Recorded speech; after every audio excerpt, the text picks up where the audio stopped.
With the ending of the previous episode, let's start the new episode, part second. तबाही का तेवटा episode number 956. Stage को पार करने लगा। मुश्किल से ही उसे कोई प्रॉब्लम हो रही थी हर एक स्टेज को पार करने में। और वहीं एम्पायर बिल्डिंग के बाहर हेड शंकर, हेड पूजा और अन्य सभी प्रमुख वहां पर दौड़े दौड़े आए। जब उन्होंने सुना कि प्रिंसिपल नितिन एम्पायर बिल्डिंग के अंदर गए हैं उस एग्जाम को देने के लिए, तो उनसे नहीं रहा गया और इसीलिए वह वहां से अपने सारे कामकाज छोड़कर इस जगह पर उस मैच को देखने के लिए आ गए, क्योंकि वह भी देखना चाहते थे कि उनके प्रिंसिपल नितिन लड़ाई तकनीकों के अंदर कैसे हैं। क्योंकि उनके दिमाग में एक ही बात थी कि उनके डाइट स्टूडेंट्स अगर उनसे शिक्षा लेकर इतने ज्यादा शक्तिशाली हो सकते हैं, तो ऐसे शक्तिशाली छात्रों को तैयार करने के लिए उनका टीचर कितना ज्यादा शक्तिशाली हो। हेड पूजा कुछ भी नहीं बोल पा रही थी, तो उन्होंने जल्दी से अपने साथियों से पूछा, आप सभी को क्या लगता है प्रिंसिपल नितिन कितने स्टेजों को पार कर पाएंगे? मुझे भी अभी तक पूरा पता नहीं है, क्योंकि प्रिंसिपल नितिन का युद्ध कौशल बहुत ही ज्यादा अच्छा है। क्योंकि उनकी युद्ध तकनीकों के साथ साथ में उनका भाले चलाने की स्टाइल, मुक्केबाजी और पैर की कला, उनकी समझ ने अपने लेवल के लड़ाकों को हराने में कोई भी मुश्किल नहीं होनी चाहिए। और जैसा कि प्रिंसिपल अथर्व ने भी लेवल 9 पर होते हुए लेवल 7 तक पहुंच गए थे, तो मुझे तो यही लगता है कि प्रिंसिपल नितिन एम्पायर बिल्डिंग के अंदर लेवल 8 तक तो पहुंच ही जाने चाहिए। मार्शल आर्ट स्कूल के प्रमुख उत्तन वसीर ने अपनी दाढ़ी को सहलाते हुए कहा। एक मार्शल आर्ट स्कूल के प्रमुख के रूप में उन्होंने आरव के भाला कला, रोमा की लेग आर्ट और रोहन की मुट्ठी कला का अध्ययन बहुत समय तक किया था। और उन्हें लंबे समय के बाद में उन्हें एक ही बात समझ में आई कि वह सभी अपने लेवल के कल्टीवेटर्स को आराम से हरा सकते थे। और वह भी नहीं सोच सकते थे कि ऐसी कोई युद्ध तकनीक होगी जो उनके स्टूडेंट्स के सामने पाए, और एक मास्टर टीचर जो ऐसी युद्ध तकनीकों को बना सकता है और वह अपने स्टूडेंट्स को दे सकता है। तो ये समझना कोई मुश्किल नहीं होगा कि उनका टीचर कितना ज्यादा शक्तिशाली हो। आप सभी की तरह मुझे भी ये लगता है कि प्रिंसिपल नितिन स्टेज 8 को आसानी से क्लियर कर लेंगे। हेड उत्कर्ष ने अपनी दाढ़ी सहलाते हुए कहा। मुझे भी पहले प्रिंसिपल नितिन के ऊपर संदेह था और मुझे उनकी क्षमताओं पर बिल्कुल भी यकीन नहीं था, और इसी चलते हुए जब उन्होंने उनकी क्षमताओं को कम आंक लिया था, और जब मैंने सुना कि प्रिंसिपल नितिन एग्जाम देने वाले हैं और वह भी एम्पायर बिल्डिंग को चैलेंज देने वाले हैं, तो मैं भी यहाँ पर तेजी से दौड़ा दौड़ा चला आया। मुझे भी ये लगता है, हेड आयुष ने आगे बढ़ते हुए कहा। बस अब सवाल तो ये है कि प्रिंसिपल नितिन कितनी देर के अंदर उस एम्पायर बिल्डिंग से बाहर आते हैं, क्योंकि हेड आयुष ने भी देख लिया था कि प्रिंसिपल नितिन ने किस तरह से उनको 7 स्टार म्यूजिक टूनिस्ट के अंदर हराया था, और उनकी क्षमताएं उनसे भी अधिक थी। उन्हें तो पूरा यकीन था कि प्रिंसिपल नितिन आराम से स्टेज 9 को भी क्लियर कर देंगे। और प्रिंसिपल नितिन अपनी सारी क्षमताओं का यूज करता है, तो उनको ज्यादा से ज्यादा समय नहीं लगना चाहिए। जब प्रिंसिपल अथर्व ने 6 स्टेज को पार करते हुए 7 स्टेज पर पहुंचे थे, तो उनको वहां तक पहुंचने में कुल 2 घंटे लगे थे।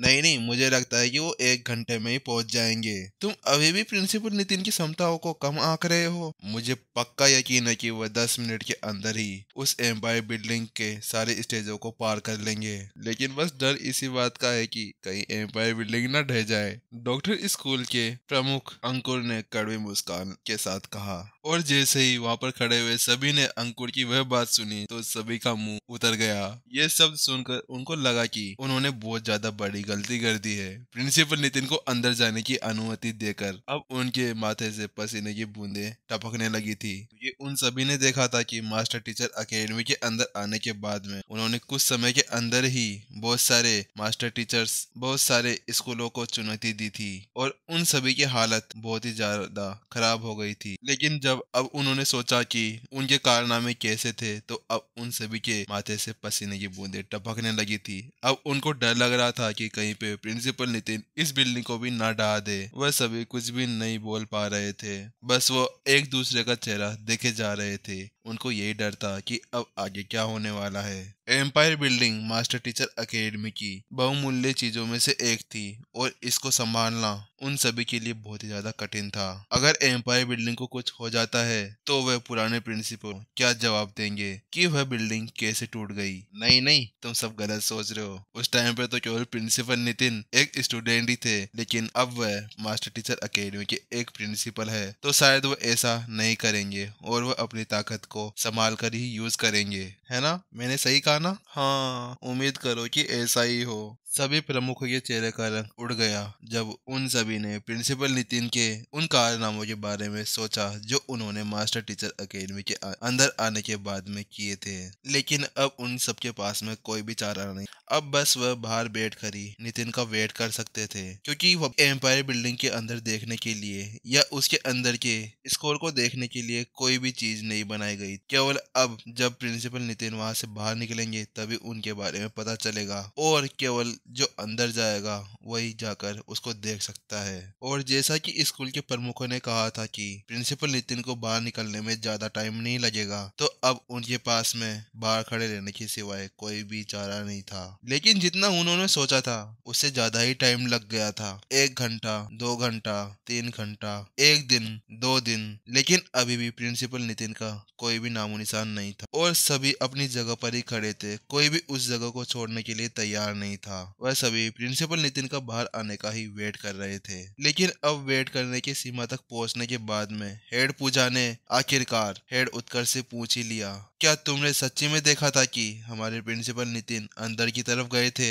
हेड उत्कर्ष ने जवाब देते हुए कहा, हाँ, मैं यहीं पर ही था जब प्रिंसिपल नितिन अंदर गए थे। मैं उनके साथ में वहां से साथ ही आया था। लेकिन फिर वो अभी तक बाहर क्यों नहीं आए? प्रिंसिपल नितिन की ताकत को देखते हुए उनको इतना टाइम तो नहीं लगना चाहिए, और वो भी 1 दिन तक फंसना, ये तो संभव नहीं होना चाहिए था। क्या वास्तव में ऐसा हो सकता है कि वो किसी प्रॉब्लम के अंदर फंस गए हों? नितिन ने विभिन्न प्रकार की परीक्षाओं को आराम से पार किया था, तो एम्पायर बिल्डिंग के अंदर उन्हें इतना टाइम तो नहीं लगना चाहिए था। वह तो इसे आराम से पार कर सकते थे। पूरा दिन बीत जाने के बाद में भी वह अभी तक बाहर नहीं आए। कुछ तो गड़बड़ है। स्कूल हेड शंकर की ये बातें सुनते हुए हेड पूजा ने घबराहट से हेड शंकर से पूछा, तो फिर हमें अब क्या करना चाहिए? क्योंकि प्रिंसिपल नितिन को प्रिंसिपल बने अभी तक ज्यादा टाइम भी नहीं हुआ था, और अगर अब उन्हें कुछ हो जाता है तो हम किसी को क्या जवाब देंगे? यहाँ पर तो बहुत ही ज्यादा हलचल मच जाएगी। अगर किसी को पता चला कि प्रिंसिपल नितिन कुछ हुआ है, हम और क्या कर सकते हैं? चलो, अब अंदर चल के हमें ही देखना होगा कि अंदर हुआ क्या है। लेकिन हमें थोड़ा जल्दी करना होगा। अगर वास्तव में प्रिंसिपल नितिन को कोई प्रॉब्लम होती है तो हम उन्हें बचाने के लिए कुछ कर सकते हैं, इसीलिए जल्दी चलो। हेड उत्कर्ष ने जल्दीबाजी में कहा। मैं सहमत हूँ। मैं भी सहमत हूँ। ऐसे ही करते करते सभी प्रमुखों ने उन्हें जवाब दिया, क्योंकि इन्हें उस चीज का शक था, क्योंकि उन्होंने देखा था कि कोई साधारण स्टूडेंट भी अगर उसके अंदर जाता है तो वह भी इसके अंदर 6 घंटे लगाता है, लेकिन 1 दिन ये तो बहुत ज्यादा अधिक समय हो जाता है। जबकि विधि भी इसके अंदर गई थी तो उसको भी 3 घंटे ही लगे थे। तो प्रिंसिपल नितिन को इतना ज्यादा समय कैसे लग सकता है, क्योंकि उनके अंदर तो इन सबसे ज्यादा क्षमताएं थी। ठीक है, चलो फिर अंदर प्रवेश करते हैं। एक निर्णय पर पहुंचने के बाद में सभी के सभी प्रमुख उस एम्पायर बिल्डिंग के अंदर चले गए। जैसे ही वह सभी उस हॉल के अंदर पहुंचे तो उन्होंने उनके सामने एक कठपुतली फर्श पर पड़ी हुई देखी। वह वही कठपुतली थी जिसने ये वादा किया था कि वह प्रिंसिपल नितिन को वहीं पर ही हरा देगी। लेकिन वह इस वक्त अपनी आंखें खोले उस फर्श पर पड़ी हुई थी। उसने दिन भर वहां पर पड़े पड़े यही सोचा कि जो उसके साथ हुआ था वह बहुत ज्यादा गलत हुआ था। उसकी ऐसी हालत देखते हुए स्कूल हेड शंकर ने उससे पूछा, क्या हुआ? मैं हार गया, कठपुतली ने अपनी आंसू भरी आंखों से उनकी तरफ देखते हुए कहा। ऐसा लग रहा था कि उसे बहुत बड़ा झटका लगा था। किसी भी क्षण उसकी आत्मा बिखर जाती। तो क्या हुआ? कोई बात नहीं, ये तो एक लड़ाई है, इसके अंदर हार जीत चलती रहती है। और वैसे भी तो आप स्टेज 1 की एक कठपुतली ही है, तो आप किस प्रकार उनसे जीत सकते थे? छोड़ो, कोई बात नहीं, ये तो बहुत ज्यादा सामान्य बात है, चलता रहता है ऐसा। उस कठपुतली की ऐसी हालत देखकर सभी प्रमुखों ने अपना सिर हिलाते हुए एक दूसरे की तरफ देखा, ये देखते हुए कि वह कठपुतली केवल स्टेज 1 की ही थी, तो उसको हारना तो था ही, तो इसमें कोई बड़ी बात कैसे हो सकती है? और इसीलिए उसको इसके अंदर कोई निराशा भी नहीं होनी चाहिए थी। लेकिन उसको सांत्वना देने के बाद में स्कूल हेड उत्कर्ष ने उसकी ओर देखा तो उसको गुस्सा आ गया और उसने पूछा, पर तुम्हें तो कोई चोट ही नहीं लगी, तो तुम इतनी ज्यादा उदास क्यों हो? हैरान परेशान होकर हेड उत्कर्ष ने उस कठपुतली से पूछ ही लिया, लगता है तुम्हारे ऊपर कोई वार भी नहीं हुआ, तुम कैसे हारी? उन शब्दों को सुनने के बाद में तुरंत ही कठपुतली का चेहरा रोने जैसा हो गया और उसने रोते हुए बोला, उसने मेरी तरफ देखा और यहीं पर ही एपिसोड खत्म हो गया। मैं भी देखना था आगे क्या होना, भी नहीं देखा अभी तक, तो नेक्स्ट एपिसोड में देखना क्या होता है। बहुत खतरनाक सस्पेंस भी छोड़ा है।